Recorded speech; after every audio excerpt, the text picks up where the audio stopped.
దారి పొడుగున మీకు ఆహ్వానం పలకాలి, తిరిగి వెళ్ళేటప్పుడు మళ్ళీ మీకు చక్కగా మీకు భోజనాలు అవన్నీ ఏర్పాట్లు చేయాలని దానిపైన మేము అందరం కూడా కసరత్తు చేస్తున్నాం తప్ప మొబిలైజేషన్ గురించి కాదు. ఎన్ని కార్లు వస్తాయి ఎన్ని బస్సులని కాదు, ఖచ్చితంగా వస్తారు. ఏ సభ అయినా పవన్ కళ్యాణ్ గారి నాయకత్వాన్ని చూసి ఒక నమ్మకంతో ప్రతి ఒక్కళ్ళు కూడా ఈ ప్రాంతానికి నిలబడతారు.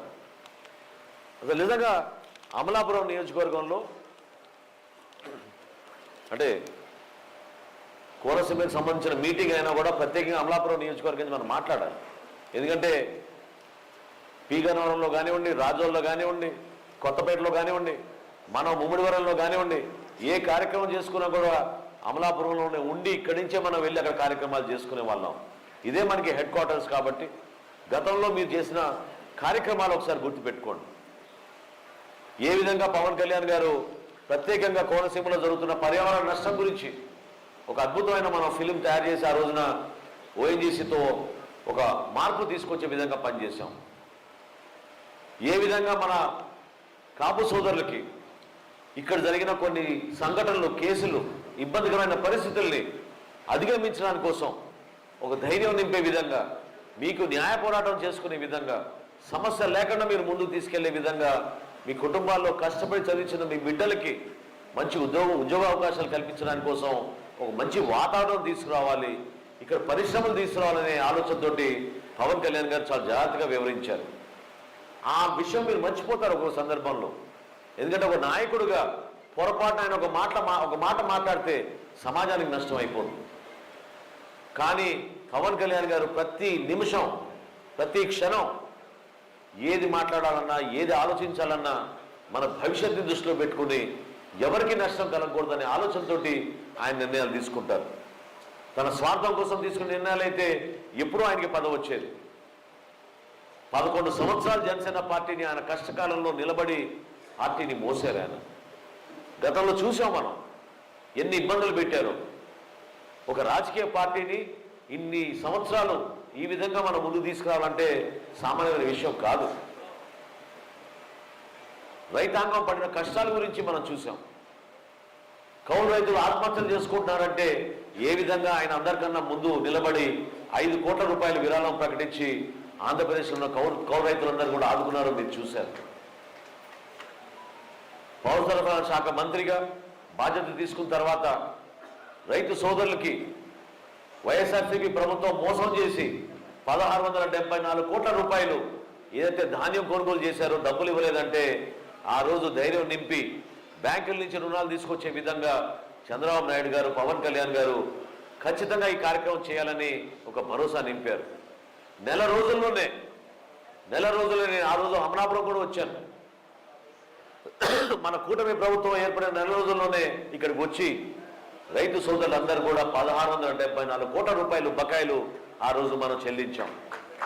ఆ రోజే మాటిచ్చాం, రాబోయే రోజుల్లో ధాన్యం కొనుగోలు అనేది మనం ఖరీఫ్ మాసంలో చేపట్టబోతున్నాం. ఖచ్చితంగా రైతాంగానికి భరోసా ఇస్తున్నాం. రాబోయే రోజుల్లో రాష్ట్ర ప్రభుత్వం నుంచి 48 గంటల్లోనే మేము ధాన్యం కొనుగోలు చేయగానే మీ ఖాతాల్లోకి డబ్బులు జమ చేస్తూ ఉన్నాం. గర్వపడి చెప్తున్నా, ఈ రోజున రాష్ట్ర ప్రభుత్వం నుంచి ఇన్ని ఆర్థిక ఇబ్బందులు ఉన్నా కూడా, ఇన్ని సమస్యలు ఉన్నా కూడా ఈ రోజున ధాన్యం ఖరీఫ్లో 33 లక్షల మెట్రిక్ టన్నులు కొన్నాం. 33 లక్షల మెట్రిక్ టన్నులో 7,800 కోట్ల రూపాయలు 24 గంటల్లోనే రైతుల ఖాతాల్లోకి మేము జమ చేశాం. గతంలో ఎప్పుడైనా ఎవరైనా చేశారో చెప్పండి? ఏ ప్రభుత్వం అయినా రైతులకి ఈ విధంగా నిలబడిందా చెప్పండి? పవన్ కళ్యాణ్ గారు ఈరోజు రాష్ట్ర ఉప ముఖ్యమంత్రిగా రాష్ట్ర వ్యాప్తంగా ఒక అద్భుతమైన కార్యక్రమం, గ్రామ పంచాయతీల్లో గ్రామ సభలు నిర్వహించి 13,371 గ్రామ పంచాయతీల్లో ఈ రోజున 3,300 సిమెంట్ రోడ్ల కార్యక్రమం, పల్లె పండుగ అనే కార్యక్రమం తీసుకొచ్చి గ్రామాల్లో ఒక అభివృద్ధి కార్యక్రమం చేసి చూపించారు. ప్రతి ఇంటికి 2028 కల్లా ప్రతి గ్రామంలో ప్రతి ఇంటికి రక్షిత మంచినీటి పథకం ద్వారా, కుళాయిల ద్వారా నీళ్ళు అందించాలనే పథకం, జల్ జీవన్ మిషన్ ద్వారా దాదాపు 80,000 కోట్ల రూపాయలతో ప్రణాళిక సిద్ధం చేసి రాష్ట్ర వ్యాప్తంగా మనం చేపట్టబోతున్నాం. ప్రభుత్వం వచ్చిన తర్వాత 1వ తారీఖున మన పెన్షన్లు ఇస్తున్నాం. ప్రతి నెల భారతదేశంలో ఏ రాష్ట్రం కూడా ఈ విధంగా అందించడం లేదు. నెలకి 2,700 కోట్ల రూపాయలు మనం క్యాష్ 1వ తారీఖున ఇంటింటికి వెళ్ళి 3,000 నుంచి 4,000 రూపాయలు పెన్షన్ పెంచి 16,000 15,000 వరకు మనం ప్రతి ఒక్క దివ్యాంగుడికి, ప్రతి ఒక్క నష్టపోయిన సామాన్యుడికి రాష్ట్ర ప్రభుత్వం నుంచి అందిస్తున్నాం. 1వ తారీఖున జీతాలు ఇస్తున్నాం. ఆలోచించుకోండి, మనం పరిపాలన ఏ విధంగా చేస్తున్నామో. కష్టకాలంలో చేస్తున్నాం ఈ పరిపాలన. శాసనసభ్యులుగా చాలామంది ఒక సందర్భంలో మాకు నిధులు సరిగ్గా రావడం లేదని ఆవేదన వ్యక్తపరుస్తున్నారు. అయినా కానీ ఉన్న పరిస్థితుల్లో సర్దిద్దుకొని గౌరవ ముఖ్యమంత్రిగా చంద్రబాబు నాయుడు గారు ఆయనకున్న అనుభవంతో రాష్ట్రాన్ని నెట్టుకుంటూ ముందుకు తీసుకెళ్తున్నారు. ప్రతి సందర్భంలో ఆయనకి అండగా పవన్ కళ్యాణ్ గారు నిలబడి కేంద్రం నుంచి రావాల్సిన నిధులు కూడా తీసుకొచ్చారు. విశాఖపట్నం స్టీల్ ప్లాంట్ని ఈరోజు కాపాడింది పవన్ కళ్యాణ్ గారు కదా, మీరు చెప్పండి. ఎవరు ఆ రోజున ఎప్పుడైతే ఆ రోజున కేంద్ర ప్రభుత్వం ప్రకటించిందో ప్రైవేటైజేషన్ గురించి జగన్మోహన్ రెడ్డి ఎప్పుడైనా మాట్లాడారా? వైఎస్ఆర్సీపీ పార్టీ ఏమైనా పోరాటం చేసిందా చెప్పండి. ప్రకటన వచ్చిన 4వ రోజుకే ఢిల్లీకి వెళ్ళి అమిత్ షా గారిని కలిసి మీరు ఆంధ్రప్రదేశ్లో ఇట్టి పరిస్థితుల్లో కూడా విశాఖపట్నం స్టీల్ ప్లాంట్ని మాత్రం ప్రైవేటీకరణ చేయకూడదని ఆ రోజు పవన్ కళ్యాణ్ గారు రాష్ట్ర ప్రజల పక్షాన బ్రతిమిలాడి ఆ రోజు ఆపగలిగారు. అదే ఈ రోజున అద్భుతంగా మనకి కేంద్ర ప్రభుత్వం నుంచి 1,000 రూపాయలు మనకి ఆదుకోవడానికి ఒక ప్యాకేజ్ తీసుకొచ్చి మనం నిలబడుతున్నాం. దయచేసి మీరు అందరూ ఆలోచించుకోండి. పోలవరం విషయంలో కానివ్వండి, అమరావతి విషయంలో కానివ్వండి, ఏ విధంగా మనం నిధులు సమీకరించుకుని పనులన్నీ కూడా ప్రారంభించి 2027 కల్లా ఆ కార్యక్రమాలు పూర్తి చేయాలని మనం ముందుకెళ్తున్నాం. పోలవరానికి దాదాపు 30,000 కోట్ల రూపాయలు, అమరావతికి దాదాపు 60,000 కోట్ల రూపాయలు అభివృద్ధి కార్యక్రమాలు తీసుకొచ్చి ప్రతి గ్రామంలో, ప్రతి ప్రాంతంలో ఒక మంచి ఆలోచనతో ముందుకు తీసుకొస్తున్నాం. మార్చి 14వ తారీఖు కార్యక్రమం మా అందరి తరఫున, మీ అందరి తరఫున పవన్ కళ్యాణ్ గారికి కృతజ్ఞతలు తెలుపుకోవడానికి కోసం. ఆయన ఏ విధంగా మనని ఇంత జాగ్రత్తగా ప్రతి ఒక్కరిని తన కుటుంబ సభ్యుడిగా భావించి కష్టకాలంలో కూడా మనతో పాటు నిలబడిన వ్యక్తి, ఒక అద్భుతమైన నాయకత్వం చూపించారు పవన్ కళ్యాణ్ గారు. అటువంటి నాయకుడికి పిఠాపురంలో ఆ ప్రజలు ఏ విధంగా అద్భుతమైన మెజార్టీచి గెలిపించారో, వాళ్ళు ఇచ్చిన తీర్పుతోటి ఈరోజు ఆంధ్రప్రదేశ్కి ఒక ఉప ముఖ్యమంత్రిగా ఎంత అద్భుతంగా కార్యక్రమాలు తీసుకెళ్తున్నారో మీరందరూ చూశారు. సో ఇది మన బాధ్యత. జన సైనికులుగా, వీర మహిళలుగా, జనసేన పార్టీ నాయకులుగా అందరం కలిసికట్టుగా ఒక పండుగ వాతావరణం, ఒక ఉత్సవం తీసుకురావాల్సిన సందర్భం ఇది. నానాజీ గారు పొద్దున ఒక చక్కటి కార్యక్రమం, ఇంటింటికి వెళ్ళి బొట్లు పెట్టే కార్యక్రమం ప్రారంభించారు. ఆయన అదే అన్నారు, కష్టకాలంలో అందరం కలిసి ఉన్నాం. ఇప్పుడు మనం సంతోషంగా ఒక అద్భుతమైన విజయోత్సవ సభ జరుపుకుంటున్నాం. ఆ సభ ద్వారా మన పార్టీ అధ్యక్షులు పవన్ కళ్యాణ్ గారు మిమ్మల్ని అందరినీ మా తరఫు నుంచి ప్రజల పక్షాన కృతజ్ఞతలు తెలుపుకుంటూ భవిష్యత్తులో ఏం చేయబోతున్నాం, ఏ విధంగా రాష్ట్రంలో మార్పులు రాబోతున్నాయి, ఎటువంటి ఆలోచనతో మనం ముందుకెళ్ళాలి, కూటమిలో మన భాగస్వాములుగా మనం చేయాల్సిన కార్యక్రమాలు ఏంటి మన బాధ్యత అనే వాటిపైన ఖచ్చితంగా వివరిస్తారు. ఒక రోడ్ మ్యాప్ ఇస్తారు. ఆ రోడ్ మ్యాపే మన భవిష్యత్తు కోసం మన మేనిఫెస్టో. పార్టీ పరంగా మనం నిలబడాలి. ఎంత దుర్మార్గంగా వాళ్ళు వివరించారో గత 5 సంవత్సరాలు మీరు చూశారు. సొంత అమ్మని, చెల్లెని ఏ విధంగా అవమానించారో మీరు చూశారు. అది నాయకత్వం కాదు. స్పందించే నాయకత్వం ఉండాలి, మంచి మనస్తత్వం ఉండాలి. ఎప్పుడైనా జగన్మోహన్ రెడ్డి గారు తన జేబులో రూపాయి తీశాడో చెప్పండి? ఏ రోజైనా ఆయన రాజకీయ జీవితంలో ఏ రోజైనా తీశాడో చెప్పండి? ఏ విధంగా పవన్ కళ్యాణ్ గారు ఎన్నో సందర్భాల్లో ఎవరు ఆపదలో ఉన్నా సరే లక్షల రూపాయలు, కోట్ల రూపాయలు ఆయన ప్రజల కోసం అందించారో మీరు చూశారు. ఆ నాయకత్వాన్ని మనం బలపరుచుకోవాలి. దానికోసం ఈ సభ. మేమందరం కూడా మిమ్మల్ని మనస్ఫూర్తిగా కోరేది, చిన్న చిన్న విభేదాలు మీరు పక్కన పెట్టండి. ఇది జనసేన కంచుకోట, మన అమలాపురం నిలబెట్టాలి. మీరు మీపైనే ఆ బాధ్యత ఉంది. మీరే ఆ చొరవ చూపించాలి, మీరే ఆ నాయకత్వం చూపించాలి. నాయకత్వంలో మార్పు రావాలి. పార్టీ నుంచి మేము తీసుకోవాల్సిన కొన్ని నిర్ణయాలు ఏ విధంగా బొలిసెల శని గారు చెప్పారో తప్పకుండా తీసుకుందాం రాబోయే రోజుల్లో. చేద్దాం. ఎందుకంటే పార్టీ నిర్మాణం జరగాలి, సంస్థాగతంగా మనం బలోపేతం అవ్వాలి. మీ అందరికీ కూడా అండగా నిలబడడానికి ఇమ్మీడియట్గా వీళ్ళిద్దరు ఉన్నారు ఇక్కడ పక్కనే మీకు శాసనసభ్యులుగా. నేను వాళ్ళు రిక్వెస్ట్ చేస్తున్నాను, మీరు కూడా అమలాపురం నుంచి ఎవరు వచ్చినా మన జన సైనికులు వాళ్ళకి చేయాల్సిన పనులు కానివ్వండి, పోలీస్ విషయంలో కానివ్వండి, లేదా అధికార యంత్రాంగంతో కానివ్వండి, మీరు నిలబడండి వాళ్ళ కోసం, వాళ్ళని గౌరవించండి. అది మన బాధ్యత. ప్రతి సందర్భంలో కూడా వాళ్ళు చాలా జాగ్రత్తగా వ్యవహరిస్తారు. నేను చూశాను వరప్రసాద్ గారి పనితీరు కానీ, సత్యనారాయణ గారి పనితీరు గారు కానీ.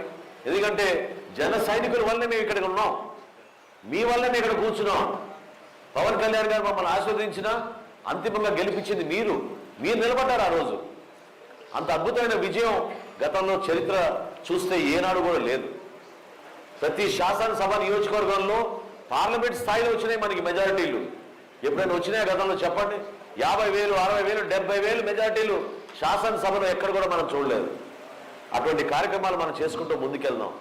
నేను మీకు మాటిస్తున్నాను, ప్రతి జన సైనికుడు, ప్రతి వీరమహిళ పవన్ కళ్యాణ్ గారు కోరినట్టుగా మీరు గర్వంగా మీరు తలెత్తుకుని తిరగలే విధంగా రాష్ట్రంలో మనం అందరం కూడా కలిసి సహకరించుకుని అద్భుతమైన కార్యక్రమాలు చేద్దాం. సంక్షేమం చూపిద్దాం, అభివృద్ధి కార్యక్రమాలు కూడా చూపిద్దాం. కలిసిమెలిసి మనం ముందుకెళ్ళాలి. నరేంద్ర మోడీ గారి నాయకత్వం కేంద్రంలో, భారతీయ జనతా పార్టీ ఎంతో అవసరం. రాష్ట్రంలో మనం Telugu Desam party, Janasena party, Bharatiya Janata party కలిసి ఈ కూటమిలో మనం భాగస్వాములుగా ముందుకెళ్తున్నాం. కాబట్టి దయచేసి మీరందరూ కూడా ఆ బాధ్యతని విస్మరించకుండా ఒకరినొకరు మీరు అభిమానించుకుంటూ కష్టపడి మనం ముందుకెళ్దాం. ఎందుకు ఆలోచించాలి, ఎందుకు మనం వెనుకడుగు వేయాలనేది మీరు ప్రశ్నించుకోండి. అంటే నాకు వచ్చినాక అనిపించింది, ప్రభుత్వంలో ఉన్నా అనే భావన మీలో కలగడం లేదు. మీరు భాగస్వాములు ప్రభుత్వంలో, పదవి వచ్చినా రాకపోయినా. ఈరోజు పవన్ కళ్యాణ్ గారు రాష్ట్రానికి ఉప ముఖ్యమంత్రి, మనం ఉన్న ప్రభుత్వంలో. నేను ఒక మంత్రిగా, దుర్గేష్ గారు ఒక మంత్రిగా, 21 మంది శాసనసభ్యులు, 2 పార్లమెంట్ సభ్యులు. ఏం కావాలి మీకు చెప్పండి? ఒక అద్భుతమైన మార్పు రాజకీయాల్లో తీసుకొచ్చాం. వీటితో పాటు రేపటి రోజున స్థానిక సంస్థల్లో మనం మళ్ళీ గెలవాలి, మనం ఏర్పాటు చేసుకోవాలి, మన ప్రభుత్వం అనే భావన మీలో రావాలి. అభివృద్ధి కార్యక్రమాలు కూడా చేయాలి, ఈ ప్రాంతాన్ని అభివృద్ధి చేయాలి, ఇక్కడ మన బిడ్డలకు ఉద్యోగ అవకాశాలు తీసుకురావాలి. వీటన్నిటిపైన సమగ్రంగా పవన్ కళ్యాణ్ గారు ఆ రోజు ఉపన్యాసం ఇస్తారు. మీరందరూ రండి. ప్రతిరోజు కాకినాడలో మేము ఏర్పాట్లు సమీక్షించుకుంటూనే ఉన్నాం. ఇందాక శ్రీని గారు అన్నట్టు సమావేశాలు జరుగుతున్నా కూడా శాసనసభ కాదు మనకి ఇంపార్టెంట్ రైట్ నౌ. మన పార్టీ, మన నాయకులు, మన కార్యకర్తలు అనే ఆలోచనతోటి మేమందరం కూడా మీకోసం ప్రయాణం చేసి ఇక్కడికి వచ్చాం. దయచేసి మీరందరూ కూడా కలిసికట్టుగా ఈ కార్యక్రమాల్లో పాల్గొని అద్భుతమైన విజయవంతమైన కార్యక్రమంగా మనం మార్చుకుందాం అని చెప్పి మరొకసారి ఏర్పాటు చేసినందుకు పెద్దలందరికీ నేను ధన్యవాదాలు తెలుపుకుంటూ సెలవు తీసుకుంటున్నాను. జై జనసేన, జై జనసేన.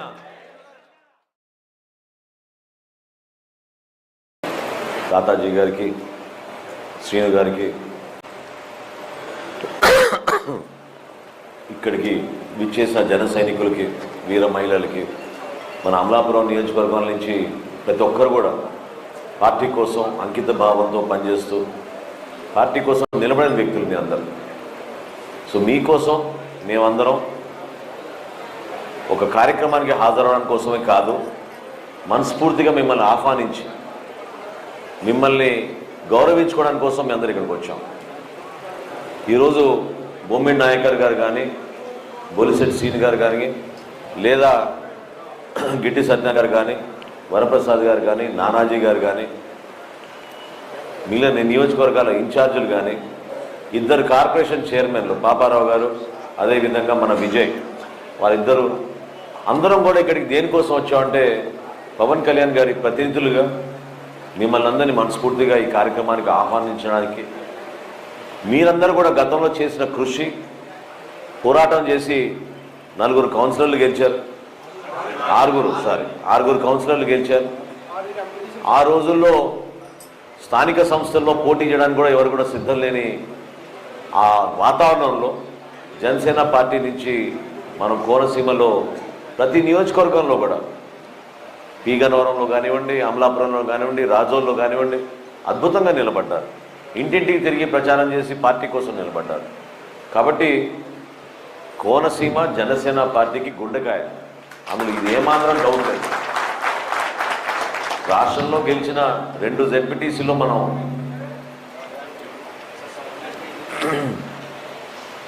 ఒక ఎంపీపీ, ఒక జెడ్పీటీసీ మనం ఈ జిల్లా నుంచే తెచ్చుకున్నాం. కాబట్టి మీరందరూ కూడా ఎవరు కూడా చిన్న చిన్న మనస్పర్ధాలు లేదా సందర్భాన్ని బట్టి ఈరోజు పెద్ద సమావేశం ఏర్పాటు చేసుకోలేకపోయాం దాని గురించి.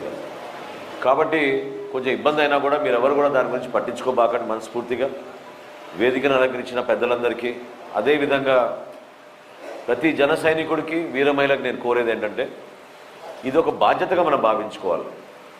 ఈరోజు అంటే నాకు పాత రోజులు బాగా గుర్తొస్తున్నాయి. ఇందాక నుంచి నేను కోనసీమకు మళ్ళీ తిరిగి వచ్చినాక ఏ విధంగా గతంలో మనం కార్యక్రమం చేసుకుంటే తూర్పుగోదావరి జిల్లాలో ప్రత్యేకంగా కోనసీమలో మనకున్న ఊపు, ఒక పట్టుదల, పవన్ కళ్యాణ్ గారి కోసం, జనసేన పార్టీ కోసం ఎంతోమంది నిలబడ్డారు. ఆ రోజున డొక్కా సీతమ్మ గారి స్ఫూర్తితోటి మనం చేసిన కార్యక్రమాలు ఇక్కడ మనం మర్చిపోలేము. అదేవిధంగా ఆపదలో మన జన సైనికులకి ఎవరికైనా ఇబ్బంది జరిగితే ఎంత అద్భుతంగా మీరందరూ కూడా పార్టీ తరఫున నిలబడే వాళ్ళు, దాన్ని ఎప్పుడు కూడా మర్చిపోలేము. ఒక 5 లక్షల రూపాయలు మనం ఇన్సూరెన్స్ పథకం కింద క్రియాశీలక సభ్యత్వాలు ఎవరైతే తీసుకున్నారో వాళ్ళకి అందించడానికి మనం అందరం కలిసి వాళ్ళ ఇళ్ళకి వెళ్ళినప్పుడు ప్రతి గ్రామంలో కూడా ఏ విధంగా కదలిక వచ్చేదో, ఏ విధంగా నిలబడ్డారో అవన్నీ కూడా గుర్తుకొచ్చినాయి. సందర్భం ఏంటంటే మనందరం ఈరోజు ప్రభుత్వంలో ఉన్నాం, మనం భాగస్వాములం. ఈరోజు ఈ కూటమి ప్రభుత్వం, Janasena party, Telugu Desam party, Bharatiya Janata party కలిసి రాష్ట్ర ప్రజలకి ఒక అంకిత భావంతో పనిచేసుకోవడానికి ఒక అవకాశం. ఈ సువర్ణ అవకాశాన్ని దయచేసి మీరందరూ కూడా ఒక బాధ్యతతో తీసుకోవాలి. కొంతమందికి పదవులు రావచ్చు, కొంతమందికి రాకపోవచ్చు. నిజంగా ఈ రోజున 5 శాసనసభ్యులు, 2 కార్పొరేషన్ చైర్మన్ల నుంచి వచ్చారు, 6 కౌన్సిలర్లు, ఎంపీటీసీలు, జెడ్పీటీసీలు. పదవుల కోసమే కాదు మనం ప్రయాణం చేసింది. పవన్ కళ్యాణ్ గారు 2014లో పార్టీ స్థాపించినప్పుడు ఆయన నిజంగా ఇది చూసి ఎంతో సంతోషపడతారు. అమలాపురంలో జరిగిన మీటింగ్కి జనసేన పార్టీ ఎమ్మెల్యేలు 5 హాజరయ్యారు, ఒక మంత్రి హాజరయ్యారు, ఎంపీటీసీలు, జెడ్పీటీసీలు, కార్పొరేషన్ చైర్మన్లు. అదే కదా మనం కోరుకోవాల్సింది. మన పార్టీ సంస్థాగతంగా ఎదగాలి, కష్టపడి మనం ముందుకెళ్ళాలి, ప్రతి కార్యక్రమంలో మనం పాల్గొనాలి. దయచేసి పార్టీ నిర్మాణం అనేది ఒకే రోజులో జరిగిపోదు, కొంచెం సమయం పడుతుంది. కొంతమంది మనని ఇబ్బంది పెట్టినా, కొంతమంది మిమ్మల్ని విస్మరించిన, కొంతమంది మిమ్మల్ని జాగ్రత్తగా చూసుకోపోయినా పవన్ కళ్యాణ్ గారు ఉన్నారు. మీకు ఆ ధైర్యం మీరు పెట్టుకోండి, ఆ నమ్మకం మీరు పెట్టుకోండి.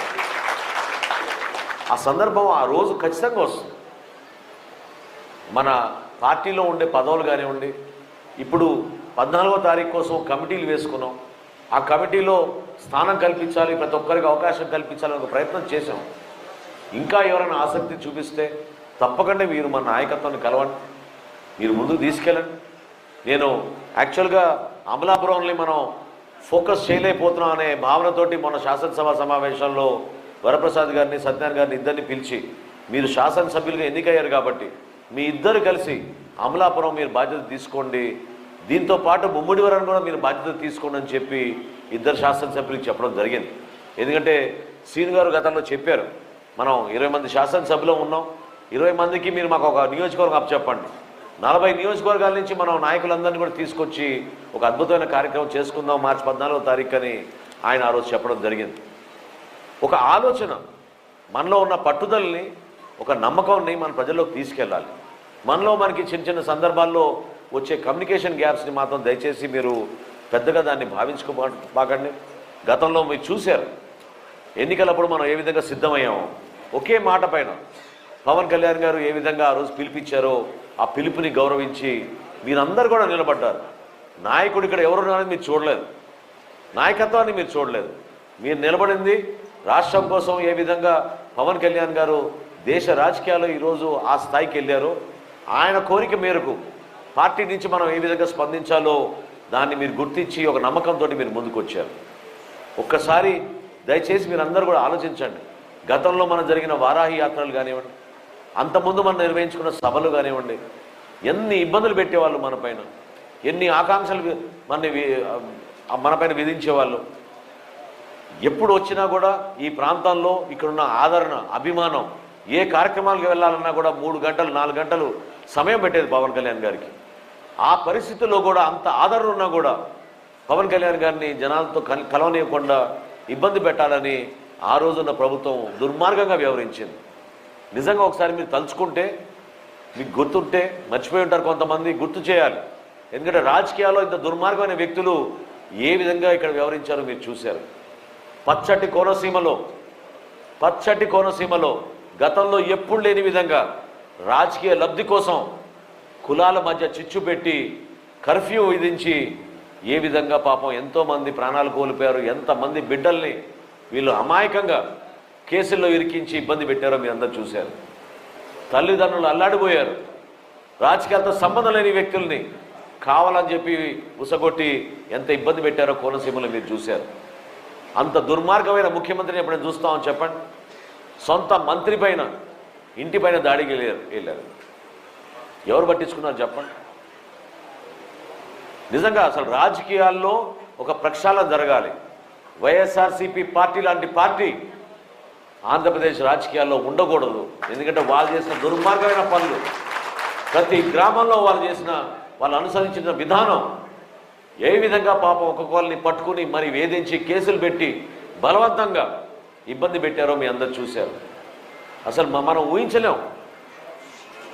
ఒక అద్భుతమైన ప్రాంతం, కష్టపడి పనిచేసుకునే మనస్తత్వం, వనరులు ఉన్న ప్రాంతం, ఇక్కడ కావాలని కులాల మధ్య తగాదా పెడితే వాళ్ళకి ఏదో అద్భుతంగా ఓట్లు పడిపోతాయని చెప్పి ఒక మూర్ఖమైన ఆలోచన నిర్ణయంతో ఎంత నష్టం కలిగించారో మీరు అందరూ చూశారు.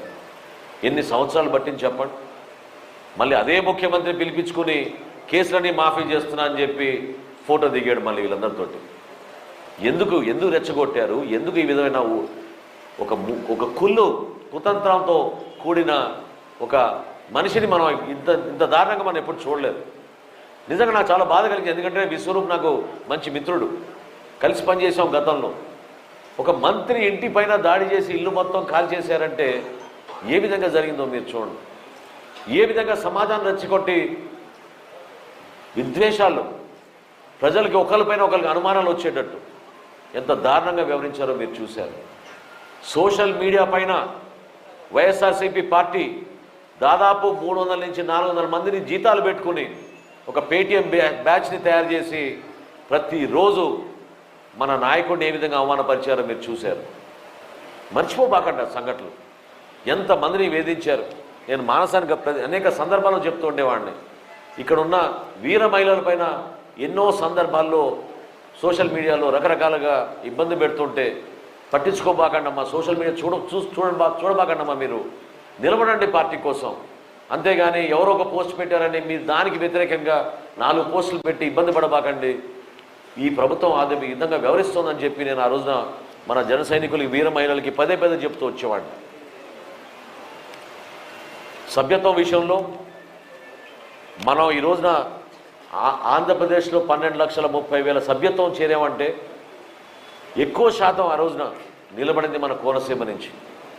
ఇక్కడ ఉన్న నియోజకవర్గాల్లో ఉన్న ప్రతి ఒక్కరూ చాలా అద్భుతంగా పనిచేసి వాలంటీర్లుగా చిన్న పనులు చేసుకునే వ్యక్తులు కూడా ఉదయం పూట పనులు చేసుకుని సాయంత్రానికల్లా సభ్యత్వం చేసేవాళ్ళు. పార్టీ కోసం ఏ విధంగా కష్టపడి పనిచేశారో నేను మర్చిపోలేను. రాజోల నుంచి మన నాయకులు ఉన్నారు ఈ రోజున ఇక్కడ. ఇప్పుడు మనకి గౌరవంగా మనకు ఒక శాసనసభ్యుడు వచ్చాడు. గతంలో మీరు గెలిపించిన శాసనసభ్యుడు వైఎస్ఆర్సీపీకి వెళ్ళిపోతే ఏ విధంగా మన నాయకులను ఇబ్బంది పెట్టారో మీరు చూశారు. కాబట్టి ఈ రోజున మనకు ఒక అండ ఉంది, అద్భుతమైన నాయకత్వం ఉంది మనకి. మీరు మర్చిపోబాకండి, మన ప్రభుత్వంలో భాగస్వాములం. ఈరోజు తెలుగుదేశం పార్టీ నుంచి గౌరవ ముఖ్యమంత్రి గారు చంద్రబాబు నాయుడు గారు అక్కడ ముఖ్యమంత్రిగా ఉన్నారంటే జనసేన పార్టీ పవన్ కళ్యాణ్ గారు ఆ రోజు నిలబడ్డారు, ఈ కార్యక్రమాన్ని ముందుకు తీసుకెళ్లారు. కాబట్టి ఈరోజు పొత్తు అనే విషయం ఉందంటే ఆంధ్రప్రదేశ్లో ఆ రోజు జనసేన పార్టీ నుంచి మనం నిలబడి త్యాగం చేసి ప్రతి ఒక్కరిని కూడా ఒక్క ఓటు కూడా చీలనివ్వండి నేను ప్రతిపక్ష ఓటు అని పవన్ కళ్యాణ్ గారు ఇచ్చిన మాట మేరకు మనం అందరం కష్టపడి పనిచేసాం. అది మర్చిపోబాకండి. చిన్న సంఘటనలు జరుగుతాయి, ఏ రాజకీయ పార్టీలైనా ఉంటాయి. మనకి పక్కింట్లోనో లేదా మన ఇంట్లోనో ఉండవా సమస్యలు? చెప్పండి. సమస్యల్ని మనం జాగ్రత్తగా, ఓపికగా, సహనంతో ఏ విధంగా మనం సొల్యూషన్ తీసుకురావాలనే ఆ భావన మనందరిలో కూడా కలగాలి. 14వ తారీఖున జరగబోయే ఆవిర్భావ దినోత్సవం ఒక ప్రత్యేకత ఉంది. దానికోసం మేము అందరం వచ్చాం ఇక్కడికి ఇంత దూరం ప్రయాణం చేసి. ఆ ప్రత్యేకత ఏంటంటే మీరందరూ జెండా మోసి 3 లీటర్లు పెట్రోల్ పోసుకొని మీ బండిలో 100 కిలోమీటర్ల పవన్ కళ్యాణ్ గారి కోసం, జనసేన పార్టీ కోసం ప్రతి సందర్భంలో పార్టీ విజయం కోసం మీరు నిలబడ్డారు. మీరు ఎవరు కూడా డబ్బులు తీసుకుని ఓట్లు వేయలేదు. నిస్వార్థంగా దేశ రాజకీయాల్లో ఏ పార్టీ కూడా ఇటువంటి జన సైనికులు, వీర మహిళలు ఉన్నారని చూసి వాళ్ళే ఆశ్చర్యపోతూ ఉంటారు. అంత జాగ్రత్తగా మీరు పనిచేశారు, నాయకత్వాన్ని నిలబెట్టారు. జన సమీకరణ మనకి ఎప్పుడు లేదు, ఎప్పుడు ఉండదు. పవన్ కళ్యాణ్ గారి మీటింగ్ అంటే సహజంగానే 2 లక్షల నుంచి 3 లక్షల మంది జనం వచ్చేస్తారు, ఏ మీటింగ్ అయినా సరే. కానీ ఈరోజు మన ప్రభుత్వంలో ఉన్నాం కాబట్టి ఒక బాధ్యతతోటి అక్కడ మేము చేసే ఏర్పాట్లు కానివ్వండి, మీకు సౌకర్యాలు మేము అందించాల్సిన అవసరం ఉంది. జాగ్రత్తగా మీరు మళ్ళీ తిరిగి మీ ఇంటికి ప్రయాణం ఎక్కడ కూడా పొరపాటు జరగకూడదు. దారి పొడుగున మీకు ఆహ్వానం పలకాలి. తిరిగి వెళ్ళేటప్పుడు మళ్ళీ మీకు చక్కగా మీకు భోజనాలు అవన్నీ ఏర్పాట్లు చేయాలని దానిపైన మేమందరం కూడా కసరత్తు చేస్తున్నాం తప్ప మొబిలైజేషన్ గురించి కాదు. ఎన్ని కార్లు వస్తాయి, ఎన్ని బస్సులని కాదు, ఖచ్చితంగా వస్తారు. ఏ సభ అయినా పవన్ కళ్యాణ్ గారి నాయకత్వాన్ని చూసి ఒక నమ్మకంతో ప్రతి ఒక్కళ్ళు కూడా ఈ ప్రాంతానికి నిలబడతారు.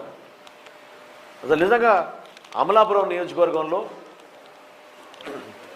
అంటే కోనసీమకి సంబంధించిన మీటింగ్ అయినా కూడా ప్రత్యేకంగా అమలాపురం నియోజకవర్గం మనం మాట్లాడాలి.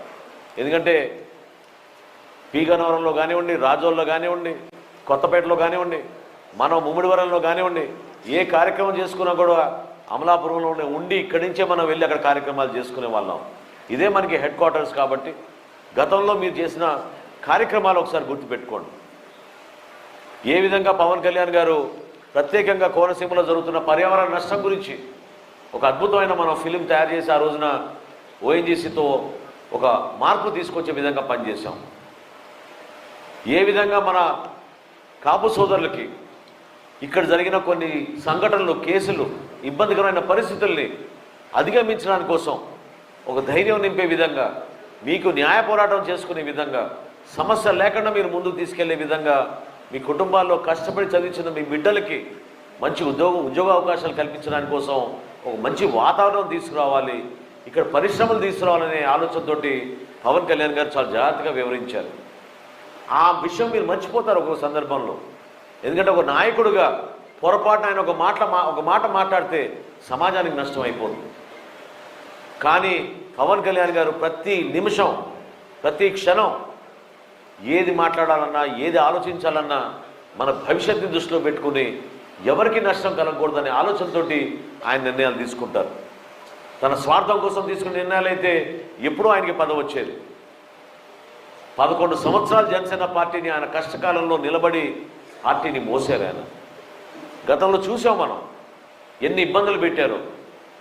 ఒక రాజకీయ పార్టీని ఇన్ని సంవత్సరాలు ఈ విధంగా మనం ముందు తీసుకురావాలంటే సామాన్యమైన విషయం కాదు. రైతాంగం పడిన కష్టాల గురించి మనం చూసాం. కౌలు రైతులు ఆత్మహత్యలు చేసుకుంటున్నారంటే ఏ విధంగా ఆయన అందరికన్నా ముందు నిలబడి 5 కోట్ల రూపాయల విరాళం ప్రకటించి ఆంధ్రప్రదేశ్లో ఉన్న కౌలు రైతులందరూ కూడా ఆదుకున్నారో మీరు చూశారు. పౌర సరఫరాల శాఖ మంత్రిగా బాధ్యత తీసుకున్న తర్వాత రైతు సోదరులకి వైఎస్ఆర్సీపీ ప్రభుత్వం మోసం చేసి 1674 కోట్ల రూపాయలు ఏదైతే ధాన్యం కొనుగోలు చేశారో డబ్బులు ఇవ్వలేదంటే ఆ రోజు ధైర్యం నింపి బ్యాంకుల నుంచి రుణాలు తీసుకొచ్చే విధంగా చంద్రబాబు నాయుడు గారు, పవన్ కళ్యాణ్ గారు ఖచ్చితంగా ఈ కార్యక్రమం చేయాలని ఒక భరోసా నింపారు. నెల రోజుల్లోనే ఆ రోజు అమలాపురం కూడా వచ్చాను. మన కూటమి ప్రభుత్వం ఏర్పడిన నెల రోజుల్లోనే ఇక్కడికి వచ్చి రైతు సోదరులందరూ కూడా 1674 కోట్ల రూపాయలు బకాయిలు ఆ రోజు మనం చెల్లించాం. ఆ రోజే మాటిచ్చాం, రాబోయే రోజుల్లో ధాన్యం కొనుగోలు అనేది మనం ఖరీఫ్ మాసంలో చేపట్టబోతున్నాం. ఖచ్చితంగా రైతాంగానికి భరోసా ఇస్తున్నాం. రాబోయే రోజుల్లో రాష్ట్ర ప్రభుత్వం నుంచి 48 గంటల్లోనే మేము ధాన్యం కొనుగోలు చేయగానే మీ ఖాతాల్లోకి డబ్బులు జమ చేస్తూ ఉన్నాం. గర్వపడి చెప్తున్నా, ఈ రోజున రాష్ట్ర ప్రభుత్వం నుంచి ఇన్ని ఆర్థిక ఇబ్బందులు ఉన్నా కూడా, ఇన్ని సమస్యలు ఉన్నా కూడా ఈ రోజున ధాన్యం ఖరీఫ్లో 33 లక్షల మెట్రిక్ టన్నులు కొన్నాం. 33 లక్షల మెట్రిక్ టన్నులో 7,800 కోట్ల రూపాయలు 24 గంటల్లోనే రైతుల ఖాతాల్లోకి మేము జమ చేశాం. గతంలో ఎప్పుడైనా ఎవరైనా చేశారో చెప్పండి? ఏ ప్రభుత్వం అయినా రైతులకి ఈ విధంగా నిలబడిందా చెప్పండి? పవన్ కళ్యాణ్ గారు ఈరోజు రాష్ట్ర ఉప ముఖ్యమంత్రిగా రాష్ట్ర వ్యాప్తంగా ఒక అద్భుతమైన కార్యక్రమం గ్రామ పంచాయతీల్లో గ్రామ సభలు నిర్వహించి 13,371 గ్రామ పంచాయతీల్లో ఈ రోజున 3,300 సిమెంట్ రోడ్ల కార్యక్రమం, పల్లె పండుగ అనే కార్యక్రమం తీసుకొచ్చి గ్రామాల్లో ఒక అభివృద్ధి కార్యక్రమం చేసి చూపించారు. ప్రతి ఇంటికి 2028 కల్లా ప్రతి గ్రామంలో ప్రతి ఇంటికి రక్షిత మంచినీటి పథకం ద్వారా కుళాయిల ద్వారా నీళ్ళు అందించాలనే పథకం జల్ జీవన్ మిషన్ ద్వారా దాదాపు 80,000 కోట్ల రూపాయలతో ఒక ప్రణాళిక సిద్ధం చేసి రాష్ట్ర వ్యాప్తంగా మనం చేపట్టబోతున్నాం. ప్రభుత్వం వచ్చిన తర్వాత 1వ తారీఖున మన పెన్షన్లు ఇస్తున్నాం. ప్రతి నెల భారతదేశంలో ఏ రాష్ట్రం కూడా ఈ విధంగా అందించడం లేదు. నెలకి 2,700 కోట్ల రూపాయలు మనం క్యాష్ 1వ తారీఖున ఇంటింటికి వెళ్ళి 3,000 నుంచి 4,000 రూపాయలు పెన్షన్ పెంచి 16,000, 15,000 వరకు మనం ప్రతి ఒక్క దివ్యాంగుడికి, ప్రతి ఒక్క నష్టపోయిన సామాన్యుడికి రాష్ట్ర ప్రభుత్వం నుంచి అందిస్తున్నాం. 1వ తారీఖున జీతాలు ఇస్తున్నాం. ఆలోచించుకోండి మనం పరిపాలన ఏ విధంగా చేస్తున్నామో. కష్టకాలంలో చేస్తున్నాం ఈ పరిపాలన. శాసనసభ్యులుగా చాలామంది ఒక్కొక్క సందర్భాల్లో మాకు నిధులు సరిగ్గా రావడం లేదని ఆవేదన వ్యక్తపరుస్తున్నారు. అయినా కానీ ఉన్న పరిస్థితుల్లో సర్దిద్దుకొని గౌరవ ముఖ్యమంత్రి గారు చంద్రబాబు నాయుడు గారు ఆయనకున్న అనుభవంతో రాష్ట్రాన్ని నెట్టుకుంటూ ముందుకు తీసుకెళ్తున్నారు. ప్రతి సందర్భంలో ఆయనకి అండగా పవన్ కళ్యాణ్ గారు నిలబడి కేంద్రం నుంచి రావాల్సిన నిధులు కూడా తీసుకొచ్చారు. విశాఖపట్నం స్టీల్ ప్లాంట్ని ఈరోజు కాపాడింది పవన్ కళ్యాణ్ గారు కదా, మీరు చెప్పండి. ఎవరు ఆ రోజున ఎప్పుడైతే ఆ రోజున కేంద్ర ప్రభుత్వం ప్రకటించిందో ప్రైవేటైజేషన్ గురించి జగన్మోహన్ రెడ్డి ఎప్పుడైనా మాట్లాడారా? వైఎస్ఆర్సీపీ పార్టీ ఏమైనా పోరాటం చేసిందా చెప్పండి? ప్రకటన వచ్చిన 4వ రోజుకే ఢిల్లీకి వెళ్ళి అమిత్ షా గారిని కలిసి మీరు ఆంధ్రప్రదేశ్లో ఇట్టి పరిస్థితుల్లో కూడా విశాఖపట్నం స్టీల్ ప్లాంట్ని మాత్రం ప్రైవేటీకరణ చేయకూడదని ఆ రోజు పవన్ కళ్యాణ్ గారు రాష్ట్ర ప్రజల పక్షాన బ్రతిమిలాడి ఆ రోజు ఆపగలిగారు. అదే ఈ రోజున అద్భుతంగా మనకి కేంద్ర ప్రభుత్వం నుంచి 1,000 రూపాయలు మనకి ఆదుకోవడానికి ఒక ప్యాకేజ్ తీసుకొచ్చి మనం నిలబడుతున్నాం. దయచేసి మీరు అందరూ ఆలోచించుకోండి. పోలవరం విషయంలో కానివ్వండి, అమరావతి విషయంలో కానివ్వండి, ఏ విధంగా మనం నిధులు సమీకరించుకుని పనులన్నీ కూడా ప్రారంభించి 2027 కల్లా ఆ కార్యక్రమాలు పూర్తి చేయాలని మనం ముందుకెళ్తున్నాం. పోలవరానికి దాదాపు 30,000 కోట్ల రూపాయలు, అమరావతికి దాదాపు 60,000 కోట్ల రూపాయలు అభివృద్ధి కార్యక్రమాలు తీసుకొచ్చి ప్రతి గ్రామంలో ప్రతి ప్రాంతంలో ఒక మంచి ఆలోచనతో ముందుకు తీసుకొస్తున్నాం. మార్చి 14వ తారీఖు కార్యక్రమం మా అందరి తరఫున, మీ అందరి తరఫున పవన్ కళ్యాణ్ గారికి కృతజ్ఞతలు తెలుపుకోవడానికి కోసం. ఆయన ఏ విధంగా మనని ఇంత జాగ్రత్తగా ప్రతి ఒక్కరిని తన కుటుంబ సభ్యుడిగా భావించి కష్టకాలంలో కూడా మనతో పాటు నిలబడిన వ్యక్తి, ఒక అద్భుతమైన నాయకత్వం చూపించారు పవన్ కళ్యాణ్ గారు. అటువంటి నాయకుడికి పిఠాపురంలో ఆ ప్రజలు ఏ విధంగా అద్భుతమైన మెజార్టీ ఇచ్చి గెలిపించారో, వాళ్ళు ఇచ్చిన తీర్పుతోటి ఈరోజు ఆంధ్రప్రదేశ్కి ఒక ఉప ముఖ్యమంత్రిగా ఎంత అద్భుతంగా కార్యక్రమాలు తీసుకెళ్తున్నారో మీరందరూ చూశారు. సో ఇది మన బాధ్యత. జన సైనికులుగా, వీర మహిళలుగా, జనసేన పార్టీ నాయకులుగా అందరం కలిసికట్టుగా ఒక పండుగ వాతావరణం, ఒక ఉత్సవం తీసుకురావాల్సిన సందర్భం ఇది. నానాజీ గారు పొద్దున ఒక చక్కటి కార్యక్రమం, ఇంటింటికి వెళ్ళి బొట్లు పెట్టే కార్యక్రమం ప్రారంభించారు. ఆయన అదే అన్నారు, కష్టకాలంలో మనం అందరం కలిసి ఉన్నాం. ఇప్పుడు మనం సంతోషంగా ఒక అద్భుతమైన విజయోత్సవ సభ జరుపుకుంటున్నాం. ఆ సభ ద్వారా మన పార్టీ అధ్యక్షులు పవన్ కళ్యాణ్ గారు మిమ్మల్ని అందరినీ మా తరఫు నుంచి ప్రజల పక్షాన కృతజ్ఞతలు తెలుపుకుంటూ భవిష్యత్తులో ఏం చేయబోతున్నాం, ఏ విధంగా రాష్ట్రంలో మార్పులు రాబోతున్నాయి, ఎటువంటి ఆలోచనతో మనం ముందుకెళ్ళాలి, కూటమిలో మన భాగస్వాములుగా మనం చేయాల్సిన కార్యక్రమాలు ఏంటి మన బాధ్యత అనే వాటిపైన ఖచ్చితంగా ఆయన వివరిస్తారు. ఒక రోడ్ మ్యాప్ ఇస్తారు. ఆ రోడ్ మ్యాపే మన భవిష్యత్తు కోసం మన మేనిఫెస్టో. పార్టీ పరంగా మనం నిలబడాలి. ఎంత దుర్మార్గంగా వాళ్ళు వ్యవహరించారో గత 5 సంవత్సరాలు మీరు చూశారు. సొంత అమ్మని చెల్లెని ఏ విధంగా అవమానించారో మీరు చూశారు. అది నాయకత్వం కాదు. స్పందించే నాయకత్వం ఉండాలి, మంచి మనస్తత్వం ఉండాలి. ఎప్పుడైనా జగన్మోహన్ రెడ్డి గారు తన జేబులోంచి రూపాయి తీశాడో చెప్పండి? ఏ రోజైనా ఆయన రాజకీయ జీవితంలో ఏ రోజైనా తీశాడో చెప్పండి? ఏ విధంగా పవన్ కళ్యాణ్ గారు ఎన్నో సందర్భాల్లో ఎవరు ఆపదలో ఉన్నా సరే లక్షల రూపాయలు, కోట్ల రూపాయలు ఆయన ప్రజల కోసం అందించారో మీరు చూశారు. ఆ నాయకత్వాన్ని మనం బలపరుచుకోవాలి. దానికోసం ఈ సభ. మేమందరం కూడా మిమ్మల్ని మనస్ఫూర్తిగా కోరేది, చిన్న చిన్న విభేదాలు మీరు పక్కన పెట్టండి. ఇది జనసేన కంచుకోట, మన అమలాపురం నిలబెట్టాలి. మీరు మీపైనే ఆ బాధ్యత ఉంది. మీరే ఆ చొరవ చూపించాలి, మీరే ఆ నాయకత్వం చూపించాలి. నాయకత్వంలో మార్పు రావాలి. పార్టీ నుంచి మేము తీసుకోవాల్సిన కొన్ని నిర్ణయాలు ఏ విధంగా బొలిశెట్టి శ్రీని గారు చెప్పారో తప్పకుండా తీసుకుందాం. రాబోయే రోజుల్లో చేద్దాం. ఎందుకంటే పార్టీ నిర్మాణం జరగాలి. పార్టీ నిర్మాణం జరగాలి. సంస్థాగతంగా మనం బలోపేతం అవ్వాలి. మీ అందరికీ కూడా అండగా నిలబడడానికి ఇమ్మీడియట్గా వీళ్ళిద్దరు ఉన్నారు ఇక్కడ పక్కనే మీకు శాసనసభ్యులుగా. నేను వాళ్ళని రిక్వెస్ట్ చేస్తున్నాను, మీరు కూడా అమలాపురం నుంచి ఎవరు వచ్చినా మన జన సైనికులు వాళ్ళకి చేయాల్సిన పనులు కానివ్వండి, పోలీస్ విషయంలో కానివ్వండి, లేదా అధికార యంత్రాంగంతో కానివ్వండి, మీరు నిలబడండి. వాళ్ళ కోసం వాళ్ళని గౌరవించండి. అది మన బాధ్యత. ప్రతి సందర్భంలో కూడా వాళ్ళు చాలా జాగ్రత్తగా వ్యవహరిస్తారు. నేను చూశాను వరప్రసాద్ గారి పనితీరు కానీ, సత్యనారాయణ గారి పనితీరు గారు కానీ.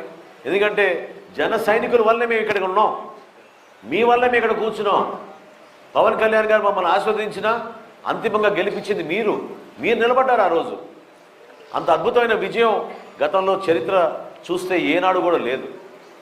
ప్రతి శాసనసభ నియోజకవర్గంలో పార్లమెంట్ స్థాయిలో వచ్చినాయి మనకి మెజారిటీలు. ఎప్పుడైనా వచ్చినాయా గతంలో చెప్పండి? 50,000, 60,000, 70,000 మెజారిటీలు శాసనసభలో ఎక్కడ కూడా మనం చూడలేదు. అటువంటి కార్యక్రమాలు మనం చేసుకుంటూ ముందుకెళ్దాం. నేను మీకు మాటిస్తున్నాను, ప్రతి జన సైనికుడు, ప్రతి వీరమహిళ పవన్ కళ్యాణ్ గారు కోరినట్టుగా మీరు గర్వంగా మీరు తలెత్తుకుని తిరగలే విధంగా రాష్ట్రంలో మనం అందరం కూడా కలిసి సహకరించుకుని అద్భుతమైన కార్యక్రమాలు చేద్దాం. సంక్షేమం చూపిద్దాం, అభివృద్ధి కార్యక్రమాలు కూడా చూపిద్దాం. కలిసిమెలిసి మనం ముందుకెళ్ళాలి. నరేంద్ర మోడీ గారి నాయకత్వం కేంద్రంలో, భారతీయ జనతా పార్టీ ఎంతో అవసరం. రాష్ట్రంలో మనం Telugu Desam party, Janasena party, Bharatiya Janata party కలిసి ఈ కూటమిలో మనం భాగస్వాములుగా ముందుకెళ్తున్నాం. కాబట్టి దయచేసి మీరందరూ కూడా ఆ బాధ్యతని విస్మరించకుండా ఒకరినొకరు మీరు అభిమానించుకుంటూ కష్టపడి మనం ముందుకెళ్దాం. ఎందుకు ఆలోచించాలి, ఎందుకు మనం వెనకడుగు వేయాలనేది మీరు ప్రశ్నించుకోండి. అంటే నాకు వచ్చినాక అనిపించింది, ప్రభుత్వంలో ఉన్నా అనే భావన మీలో కలగడం లేదు. మీరు భాగస్వాములు ప్రభుత్వంలో. పదవి వచ్చినా రాకపోయినా ఈరోజు పవన్ కళ్యాణ్ గారు రాష్ట్రానికి ఉప ముఖ్యమంత్రి. మనం ఉన్న ప్రభుత్వంలో నేను ఒక మంత్రిగా, దుర్గేష్ గారు ఒక మంత్రిగా, 21 మంది శాసనసభ్యులు, 2 పార్లమెంట్ సభ్యులు. ఏం కావాలి మీకు చెప్పండి? ఒక అద్భుతమైన మార్పు రాజకీయాల్లో తీసుకొచ్చాం. వీటితో పాటు రేపటి రోజున స్థానిక సంస్థల్లో మనం మళ్ళీ గెలవాలి, మనం ఏర్పాటు చేసుకోవాలి, మన ప్రభుత్వం అనే భావన మీలో రావాలి. అభివృద్ధి కార్యక్రమాలు కూడా చేయాలి, ఈ ప్రాంతాన్ని అభివృద్ధి చేయాలి. ఇక్కడ మన బిడ్డలకు ఉద్యోగ అవకాశాలు తీసుకురావాలి. వీటన్నిటిపైన సమగ్రంగా పవన్ కళ్యాణ్ గారు ఆ రోజు ఉపన్యాసం ఇస్తారు. మీరందరూ రండి. ప్రతిరోజు కాకినాడలో మేము ఏర్పాట్లు సమీక్షించుకుంటూనే ఉన్నాం. ఇందాక శ్రీని గారు అన్నట్టు సమావేశాలు జరుగుతున్నా కూడా శాసనసభ కాదు మనకి ఇంపార్టెంట్ రైట్ నౌ. మన పార్టీ, మన నాయకులు, మన కార్యకర్తలు అనే ఆలోచనతోటి మేమందరం కూడా మీకోసం ప్రయాణం చేసి ఇక్కడికి వచ్చాం. దయచేసి మీరందరూ కూడా కలిసికట్టుగా ఈ కార్యక్రమాల్లో పాల్గొని అద్భుతమైన విజయవంతమైన కార్యక్రమంగా మనం మార్చుకుందాం అని చెప్పి మరొకసారి ఏర్పాటు చేసినందుకు పెద్దలందరికీ నేను ధన్యవాదాలు తెలుపుకుంటూ సెలవు తీసుకుంటున్నాను. జై జనసేన, జై జనసేన.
నియోజకవర్గం నుంచి శాసనసభ్యుడిగా మీ అందరి అభిమానంతో అద్భుతమైన మెజార్టీ సాధించిన సుందర్ విజయ్ కుమార్ గారికి, వంశీ గారికి, విశాఖపట్నం సౌత్ నుంచి నానాజీ గారి గురించి మీ అందరికీ పరిచయమే.